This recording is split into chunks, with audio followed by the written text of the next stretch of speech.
Welcome back to Sparkman Homestead. My name is Krista.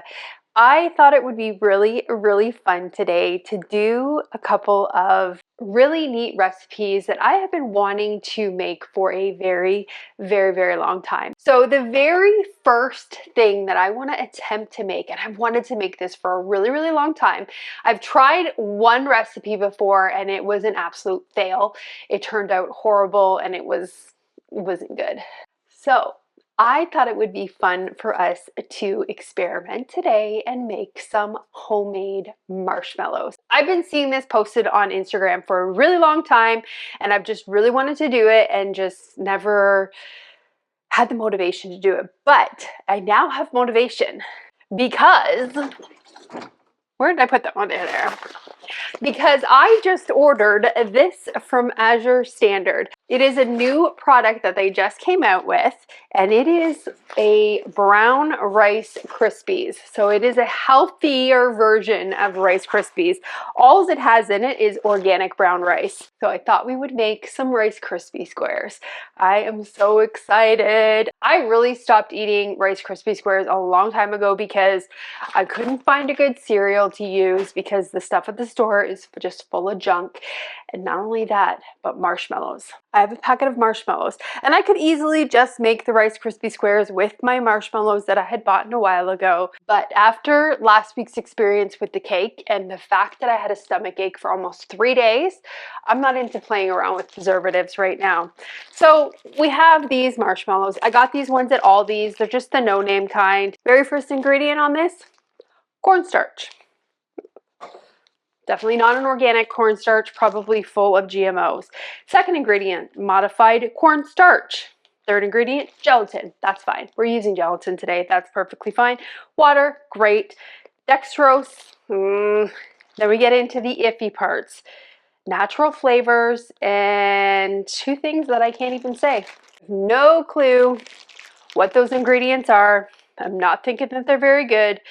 They're probably like a thickening agent, but regardless, as soon as a company puts natural flavors on anything, that is a very broad statement for whatever they feel like putting in those. They do not have to label certain things. They can just put natural flavors, covers it. So I don't want to really eat those. I mean, that's really good for a pinch, really good for a treat. You know, you're having a campfire, you want to make s'mores really quickly. You don't have access to make your own marshmallows. Great, go to that. But I have access to make my own marshmallows, and today I kind of, somewhat, a little bit, have motivation to make my own. So we're gonna do that today. I'm gonna go into my shelf that I need to really organize, and I say that every time. We have our gelatin in here, which is perfect for making the marshmallows. So we'll use this. And where's my phone? Recipe is on my phone. Where's the recipe? I will leave it linked for you guys below. Okay, so water, gelatin, honey, vanilla, and arrowroot powder. That's it. If you don't have arrowroot powder, you could use powdered sugar also. This is just for dusting the marshmallows. I just prefer to use arrowroot powder. It also says instead of using honey, you could also use maple syrup. The reason why I'm thinking about using maple syrup instead of honey is because honey takes on the flavor of whatever the bees are foraging. In this case, this is some very wild flower honey that I picked up from Azure. I don't really know what the little flavors are going to be in this. You know what? We'll just use it. We'll just use honey. As I'm explaining that honey takes on the taste of whatever the bees are foraging, I got to thinking, I'm like, that would actually taste kind of good in a Rice Krispie. Having like a little bit of either berry or like a little hidden floral hint to it. Tastes good. So I essentially just talked myself into using honey. Alrighty, so we need to get the stand mixer out for this. You can do this with a hand mixer if you don't have a stand mixer. Just make sure you're using the whip attachment on that. Okay, to get started, we need to bloom our gelatin. So I have half a cup, I think it's half a cup. Just checking, yes, it's half a cup of water in here. I want to heat this up just a little bit. I could have definitely used warm tap water, but I would rather use filtered water in this. So I'm just going to heat it up a minute in my microwave. I know that totally takes away from using filtered water, but microwave it is. And we got our water warmed up. I need to change out my attachment on here. I have the dough hook on here. I use this mixer primarily to make my bread with. So I just keep the dough attachment in there. So I've got my whisk attachments. We'll just get them put on. Get that put on here.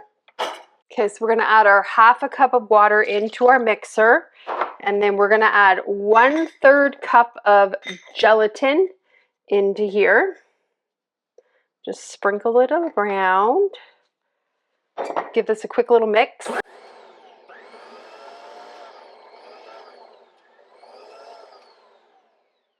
gonna scrape the sides down a little bit because we want all of this gelatin to be in the water. You can already see that the gelatin is starting to bloom. So we're just gonna leave this for a couple more minutes. So we're gonna get our honey put on the stovetop. So we wanna add 1 cup of honey to this saucepan. Can I do this without making a mess? Can I? Oh, I think, kind of. Make sure we get all the honey in there. Now we're using a raw honey in this, but because we are going to be heating this up, it takes away all of the benefits of using the raw honey. So just use whatever honey you have. And then we're going to take another 1/2 cup of water and add it into the pot with the honey. Just kind of stir these together. The other thing I want to get done before I put the honey onto the stovetop is I actually want to grease my 9x13 pan. So you're going to use a, 3-quart pan or 3-liter pan. And you just want to make sure that you're greasing it really well. I'm going to use coconut oil to grease this. It might be a little bit too much. Just put it on here. Use my hand just to make sure that we get this really greased, because we do not want those marshmallows to stick. You could use butter also, or oil, whatever you like. I'm just using a coconut oil. And then we'll set this aside, and we will get our pot put on here and get it turned on to a medium heat. I also need to see if I can find my, yes, perfect, my candy thermometer. Okay, so we need to have this on a medium heat, which we do, and we have to heat this until it gets to 240 degrees or a softball state. So we have our candy thermometer here. We'll put it in. I don't know if this is gonna work. This pot, unfortunately, is too shallow for this candy thermometer, and it hits the bottom, which will not give us an accurate reading. So I'm gonna have to just kind of put it in and check it every now and then. But I'm just stirring. You can see the honey and the water is kind of separated. So I'm just trying to get that all stirred together. Now, if you don't have maple syrup or honey, you can definitely use a white sugar in this. I believe the directions are a little bit different than how I'm making it. You would have to double check. I know as soon as I put in homemade marshmallows in Google, I instantly got all the white sugar recipes. I had to kind of filter a little bit more for honey, but it'll be on there. So just follow those directions. But again, I'll leave this one linked for you guys. And my battery's dying, so I gotta change that. Fresh battery, you're back. My battery always seems to die at the most worst time ever. Like a lot of times it's in the middle of something, if I'm making a jelly or something, and it's the point where I have to take the jelly off the stove, and it's just like, my camera just starts flashing, and then it shuts off. Oh man, this time it was at a good time. I'm trying to just keep stirring it because I can feel it kind of wanting to burn on the bottom.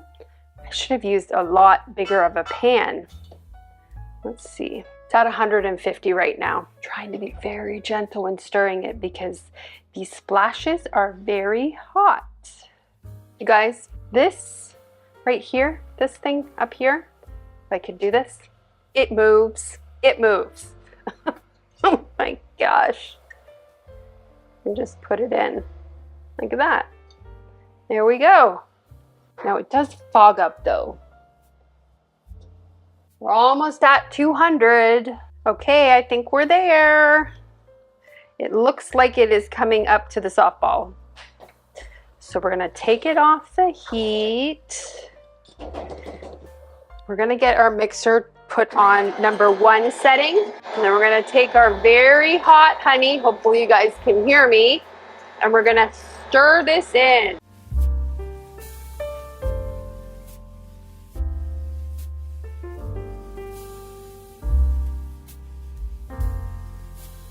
So we're just gonna test this. You wanna stir it until you have stiff peaks, and we don't yet. So let this go for a little bit longer. Just gonna scrape the sides down also just to make sure that everything's incorporated. Realized I'm forgetting an ingredient. 1 teaspoon of vanilla. Get this turned back on now. We need to turn it back on to medium high. I think that's looking closer. Yep, getting a lot closer. This needs to go for a little bit more. Maybe like a minute more. That's actually looking very, no, still a little bit runny. I just worried because it says not to overmix, so I'm just keep checking it. I could actually just even use this right away and make the Rice Krispie squares with it because it's essentially just melted. We're gonna quickly get this put into the grease pan. Probably should take these out first. Very messy. Very sticky. You want to smooth it down with the spatula. Oh my gosh, my hands are so sticky and I hate being sticky. And you want to work somewhat fast because they do start to set fairly quickly. I'm just smoothing down the top with the spatula. I need to wash my hands. So I have wet hands. I'm just gonna like lightly press this down a little bit. It's already setting up. Oh, I'm so excited about this. So excited. Okay, let's try a little bit and see.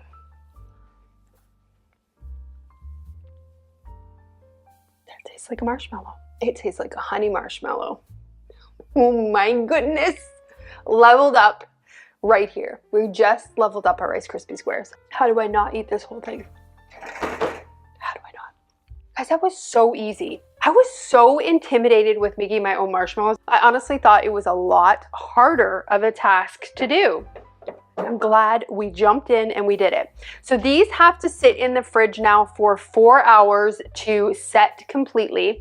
I will come back and show you guys. I'm probably not going to get back to it tonight, but I will show you when we do take them out and cut them, because there is a certain way apparently you have to do it with the arrowroot powder or the powdered sugar in order to cut them. So stay tuned for the other half.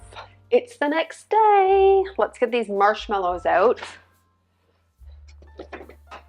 I did not have time to deal with them last night, which I thought.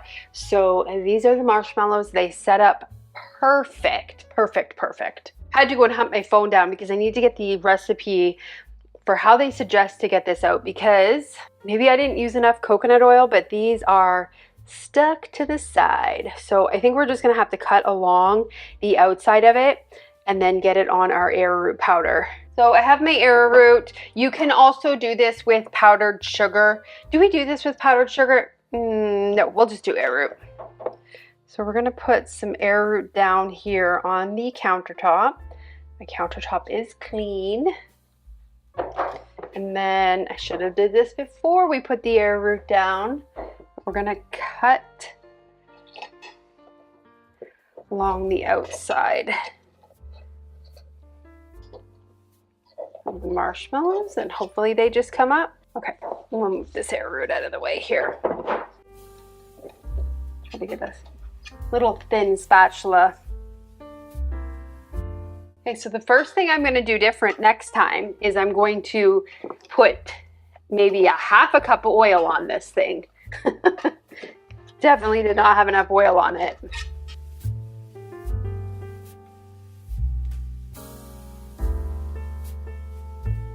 Okay, now we're good. Spread this back out. Okay, that's what the bottom looks like. We got a pan of marshmallows. I'm so glad that I decided to use honey in this. Okay, so we'll have a pizza cutter and cut them to whatever size you want to cut them to. I'm thinking that we'll get some more arrowroot on this. Should be doing this on a cutting board. Nah, that looks like a good size. Okay, I'm gonna get a cutting board out because I do not want to cut up my counter. Right, let's try this again. Feel much better about cutting it now that we have a cutting board.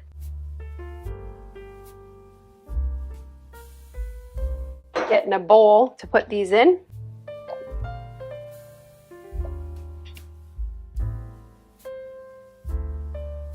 Putting an apron on would have been a really good idea because I have arrowroot all over me now. So I want to make Rice Krispie squares with these. These would also taste delicious making s'mores with. I want to attempt to make some freshly milled graham crackers, but I think this with some freshly milled graham crackers, some dark chocolate would be amazing. Would be really, really amazing. But my plan with these is to make the Rice Krispie squares. I'm going to measure to get approximately 250 grams. That's how much it says is in a standard bag of marshmallows. So let's see. I zeroed out the bowl. Hopefully we have enough. There we go. That's 250 grams. So we have this much left over. So the recipe says to enjoy these immediately, or you can store them in an airtight container in a cool, dry place for up to a month. So maybe we'll still get the opportunity then to make s'mores with these. Maybe. If I make the graham crackers, I will film it for you guys and show you. You could also make these with cocoa and make like a chocolate marshmallow. Amazing. Do we go as far as to say that this is healthy? Like, we are using a beef gelatin, so we're not using like a bad gelatin. We used honey, which honey is natural, right? So these are pretty much healthy. That's what I'm saying. They're healthy. Okay, let's make our healthy Rice Krispie squares. We are gonna get out our Rice Krispies. And that we need 6 cups of. I am just using a recipe right here that I probably cut out from a Rice Krispie box about 20 years ago. So this is old, but it works. It's the OG original Rice Krispie recipe. Okay, so we need to get some butter out. We need a 1/4 cup of butter. I want to get our Rice Krispies weighed out or measured out before we start, because I know you just have to dump them in. We'll open up this container. You guys can see in there. Looks like Rice Krispies. This recipe says we need 6 cups.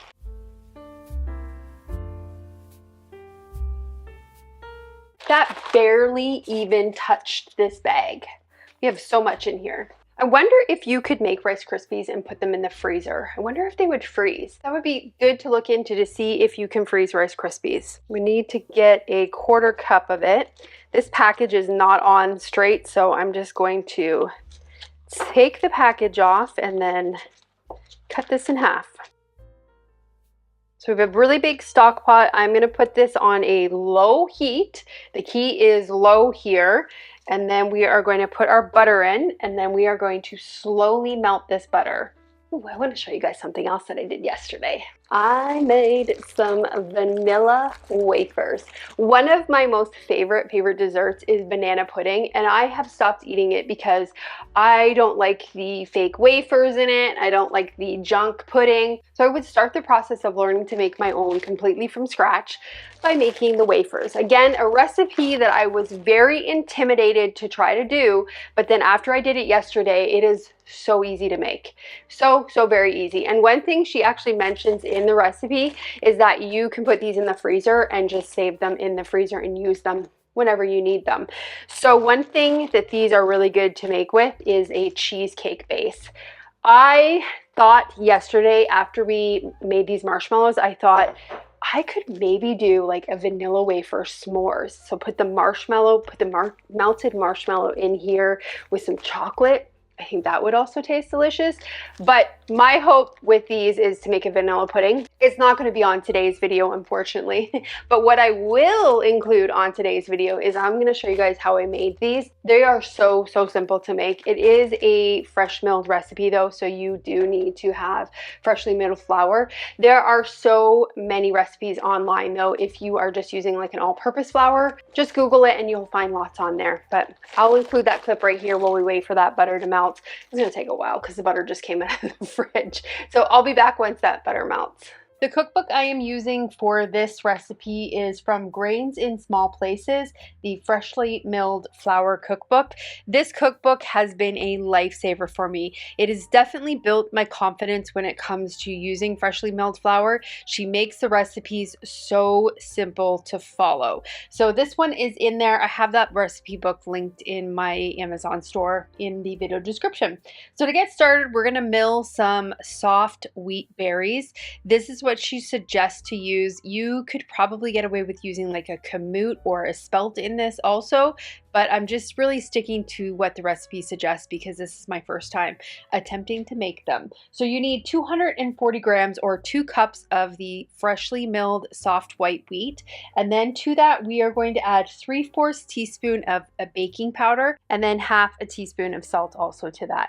So you want to stir that all together. And then to our stand mixer, we are going to add half a cup or 113 grams of a softened butter. You really need to make sure that this butter is softened, not melted, but just a really good room temperature butter. And then we're going to add 2/3 cup or 130 grams of a sugar. Now I just used an organic cane juice for this. You could use whatever you'd like. Brown sugar would probably be really good too, although I think it would end up changing the taste of the wafers. And then once you get that all done, you're going to cream the sugar and the butter together until it's nice and fluffy. Once it's fluffy, you are going to add in 1 large room temperature egg and 1 tablespoon of vanilla extract. So you want to stir that again all together, and then you are going to slowly mix in your flour mixture, and then you just want to stir that until it is incorporated. So I just turned down the speed a little bit while I was adding it. And then once you get everything incorporated, you're going to come in and add 1 tablespoon or 15 grams of a whole milk to this. I was just scraping down my sides as I was going along just to make sure that it was stirring everything. I love this stand mixer. Like, this is new to me and I really love it. But the problem that I have with the stand mixer is it does not do small batch cooking very well. Next time I make these wafers, I'm going to just use my hand mixer because this thing handles huge batches amazing, but it does not handle small batch cooking very well. If you're looking at getting this mixer and you don't do big batch cooking, it's a little bit overkill. So once we get everything all combined, we are going to put that mixture into the fridge for 15 minutes, 20 minutes. That's how long we put it in there. So we covered it, put it in for 20 minutes. We took it out of the fridge, and then next what we're gonna do with wet hands, and I stress wet hands because it's a very sticky dough and it sticks to you, you're going to roll them into small circles and then just squish them. I made these things a little bit too thin and a little bit too big. You'll see when the cookies come out of the oven. But next time I make them, I'm going to use way less dough and I'm not going to flatten them as much. So we have our oven preheated to 375. And we're gonna bake these for 12 to 14 minutes depending on your oven. Now when I put these in, I thought, I bet you they're gonna take longer because I'm using stoneware. Stoneware for me in my oven, because again, it usually takes stuff longer to cook in it, I find gives a recipe at least 5 more minutes cooking time. So after the 14 minutes I took them out, they were not brown on the edges, which is what I wanted them to be. So I put them in for another 5 minutes, took them out, and then they were perfectly done. You can see there that they are definitely not the size of the normal vanilla wafer, but it's fine because the recipes that I wanted these to use them for, you have to crush them up anyways. So the recipe suggests that you leave them on the cookie sheet for 10 minutes to cool. I did that, and you can see here they are stuck, like really stuck to the baking pan. So the second batch that I ended up doing, I ended up taking my spatula and lifting them off of the cookie sheet right when they came out of the oven, and I did not have this problem with them. But when they cool, they get nice and crunchy, and these things are amazing. They're so, so good. Butter is melted. Now, if we go a step above, we could actually brown this butter, and that would taste even more delicious, but we'll just do it like this. So we're gonna add our marshmallows now. And then we'll stir the marshmallows in the butter and get these marshmallows all melted up. They're melting like a real marshmallow. So far, I am very pleased with this process. I think the true test to a homemade marshmallow is if it can hold up to making Rice Krispie squares. Wonder if they melt faster because they have less preservatives in it. I don't know. It's still on a super low heat though. Smells heavenly, like butter and honey.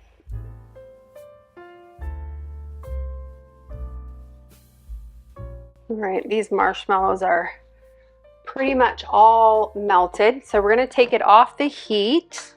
And we're gonna put in half a teaspoon of vanilla.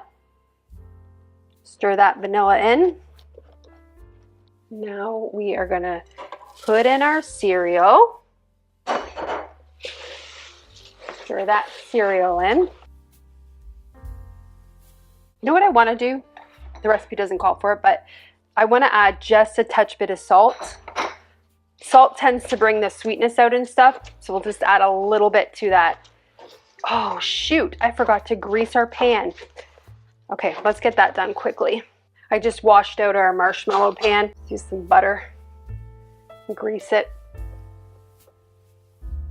Again, my hands are clean, don't worry. It also helps to have buttered hands to help squish the Rice Krispies in. I think they're all coated. And let's get them in the pan.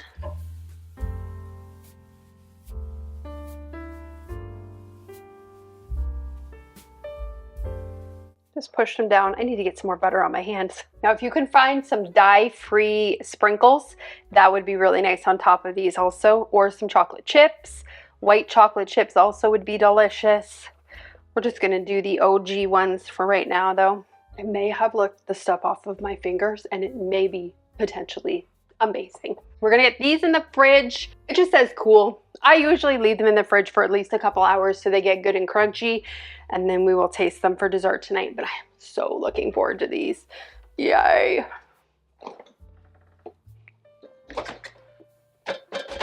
I'll see you guys back when it's time to eat them. Hey guys, it is now a couple days later and I have no more Rice Krispie squares to show you.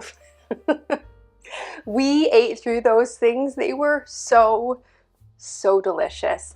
Now, the one feedback I actually have about that was that they were really chewy, and those organic Rice Crisps almost tasted kind of stale.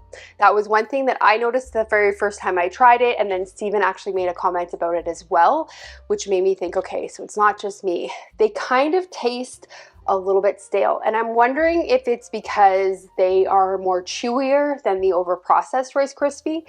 I'm not sure, but we ate through those Rice Krispie squares and there was no guilt about it because, like I said earlier, they're healthy. So definitely give that a try. It's delicious.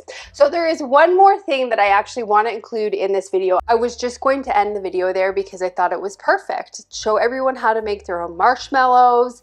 Then you could do that with Rice Krispie squares. After I got done making those Rice Krispie squares, because we are in the Every Bit Counts challenge, I had to do a canning task that day, or not a canning task. That's the thing with the Every Bit Counts challenge. You don't have to do canning necessarily. You can preserve something any way you want to preserve it, as long as you are preserving it. Anyways, I had some berries in my freezer that needed to get used. We're processing our chickens this weekend, and I realized that I have hardly any freezer space to put these said chickens.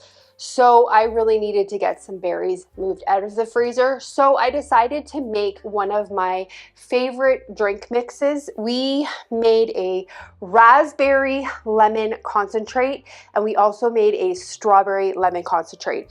I believe I only filmed the raspberry portion of it, but in order to make the strawberry, you just do the exact same thing except with strawberries. I'm going to include that clip here and show you guys how easy that is also to make. We will be right back after that. The cookbook for this recipe is in the Ball Complete Book of Home Preserving, and it is on page 190. Now in the cookbook, the recipe is for a strawberry lemonade preserve, or not preserve, concentrate. I have made this recipe using blackberries before and it turned out really good, so I thought, why not try raspberries? So we are going to do a batch of the raspberry lemonade concentrate. I'm following the exact recipe with the exception of just using the raspberries instead of strawberries. Now my berries were frozen. I completely forgot to take them out the night before, but I just put them on my back deck for about an hour and it was 100+ degrees that day, so they melted fairly quickly. So I'm using partially frozen raspberries in this. This is fine. You can do this with frozen berries. You just want to thaw them a little bit before you use them. So you're going to take your berries and you are going to puree them until you have a nice smooth mixture. Whatever berries you're using, you want to make sure that you have 6 cups total of those berries, and you're going to put them into a stainless steel bowl or a stainless steel pot. And then next up, we're going to add our lemon juice. Now the recipe does suggest to use 4 cups of a freshly squeezed lemon juice. I did not have 4 cups worth of lemons to squeeze, so I just used the bottled stuff. I will definitely tell you it tastes way better with the freshly squeezed stuff. I have made 2 different batches, one with freshly squeezed stuff and then stuff with the bottled lemon juice. And if you can get access to that many lemons to juice, do the freshly squeezed. But if you're in a pinch like me, just use the Costco or whatever lemon juice you find. So you're going to add your 4 cups of lemon juice to your pot, and you just want to stir that until that is combined. And then next up, you are going to add the obscene amount of sugar into this. Remember, this is a concentrate, so when you are making the juice, you are going to add a lot of water to this. Still a lot of sugar, but still. So you want to have a total of 6 cups of sugar. That's a lot, I know, and this is a treat. This is not something that we have every single night. We usually have our water or our plain sparkling water. This concentrate is actually really good to add to the sparkling water. It tastes delicious. So you're gonna put everything into the pot. You are gonna put it on your stovetop, and then you want to put this on like a medium high, and you wanna heat it until it reaches 190 degrees. So you're not looking to have like a syrup. You just want a nice thick concentrate. So once it gets to the 190 degrees, you are going to take it right off the stovetop, and then you are going to get the canning process started. Now, if you're using strawberries to make this, kind of like when you're making a jam, you will get some foam on top. The recipe suggests to scrape that foam off. I hardly had any with the raspberries, but when I did make the strawberries the next day, they definitely had some foam, so I had to take quite a bit of foam off of it. So to start the canning process, we are going to get these into some clean hot jars. Again, this liquid is hot, so you want to make sure that your water bath canner has hot water in it and your jars are also hot. So we are going to put this in and leave a 1/4 inch headspace in these. Once you get it all put in, you are going to make sure that you are cleaning the tops of these jars really good. This is a very sticky concentrate, so you really have to make sure that those jars are cleaned. Once we get all of the jars cleaned, we are going to get our lids on there and our rings to fingertip tight. And this is a water bath canning recipe. That's why this thing is so easy to do. Like, not only does it take like just a couple minutes to actually assemble, but it is super quick in the water bath canner. So these only get processed for 15 minutes. After the 15 minutes, you are going to take them out, let them rest for the 12 to 24 hours, and then after that, just clean them, put them in your pantry. Now, the recipe does say to reconstitute this, you want to mix 1 part of the concentrate to 1 part of water. This stuff is so sweet, and if you do 1 part water, you're gonna have a super sweet juice. What we normally do is take 1 part of this concentrate and mix it with 3 parts water because it is that sweet. That is just what we prefer. If you like really sweet juice, reconstitute it how the book suggests, but I'm just saying it's super sweet. So we usually do 3 parts water to this, and this is a great summertime juice to have available. Again, if you want to make it into like a punch, you can mix this with another kind of juice and tonic water. I would definitely suggest giving those Rice Krispie squares a try. If not the Rice Krispie squares, maybe it's not your thing. definitely try the marshmallows if you are doing s'mores this summer. Summer's halfway through now. I can't believe it. We're already at the end of July, which is crazy. Anyways, if you want to enjoy some healthier version of s'mores, those marshmallows, spot on. They'll also be really good in the winter with your hot cocoa. So anyways, give those a try. I will leave the recipes that I have to leave for you guys. They will be linked in the video description for you if you want to check them out. So thanks so much for watching, and I hope you enjoyed it, and I hope you have a good day or night whenever you're watching this, and I will see you on the next video. Bye guys.